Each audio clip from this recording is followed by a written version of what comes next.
You know how we all get labels, especially when we're kids. You've got the smart one, the sporty one, the wild one. But today, we're going to dig into a label that sounds like a total compliment, but it often hides a way deeper story. We're talking about the easy child. Let's get into what that really means. So let me just ask you straight up. Does that phrase ring a bell? Were you ever called the easy one in your family? You know, the one who never really caused any problems? Let's see if this sounds familiar. Were you the kid who always, and I mean always, followed the rules, never made a fuss? Maybe people told you that you were so mature for your age. You were probably pretty quiet, self-sufficient, rarely asked for help, and just kept things low-key, no drama. If you're nodding along right now, this is definitely for you. Okay, so first, let's talk about the myth of the easy child, this idea of the perfect, no-fuss kid. And it makes sense, right? I mean, why wouldn't you be praised for it? For parents who are overwhelmed or teachers with a full classroom, a child who's independent and doesn't cause trouble is, well, it's a huge relief. So you got that praise, and it felt good, and it taught you something. Your value comes from being small, quiet, and problem-free. But that whole persona, it's really just the surface. So now, we're going to shift from what the behavior looked like on the outside to what was really going on inside. It's time to get into the why. And here it is. This is the big question we're tackling today. What if being easy wasn't just your personality, not just who you were born as? What if it was a role you learned to play, a survival strategy you had to adopt to get by in the world you were in? So here's where we break it all down.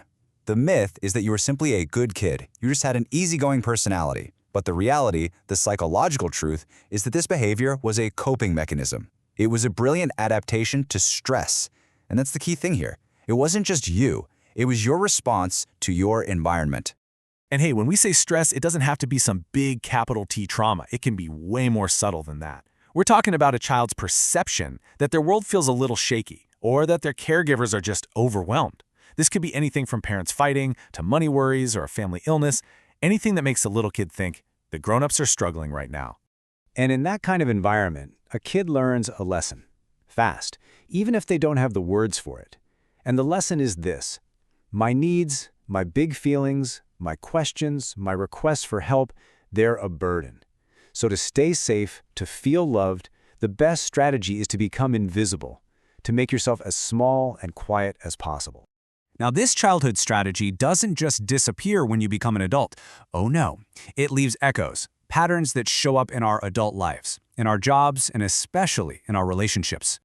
So let's break down 3 of the most common echoes that former easy children often deal with as adults. We're talking hyperindependence, emotional suppression, and a deep, deep fear of being a burden. First one up.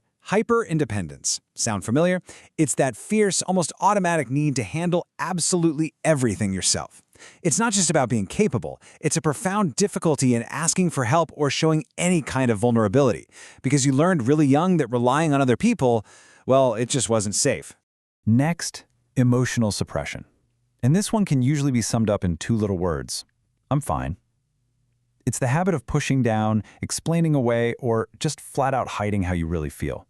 You could be totally overwhelmed, sad, or furious on the inside, but on the outside, you're calm and collected, because you learned that your emotions might be an inconvenience for someone else. And the third echo is that fear of being a burden. This is that little nagging voice in your head that your needs, your very presence, or your questions are an imposition. It's the thing that can stop you from speaking up at work, or asking for what you truly need in a relationship, or even just feeling like you have the right to take up space. So with all this information, what do we do? Well, this is where the real work begins. It's about acknowledging this pattern and understanding that none of this was your fault.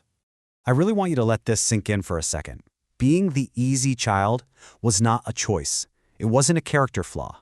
It was an incredibly smart and creative adaptation that a younger version of you came up with to feel safe and loved when things felt uncertain. It was a strategy. And you know what? It worked. And this, right here, is the most important takeaway. Just recognizing this pattern, connecting the dots between who you had to be as a kid and how you act as an adult, that is the biggest, most powerful first step. It's the key that unlocks the door. It gives your adult self permission to finally have needs, to voice them, and to believe that you are worthy of getting help and support.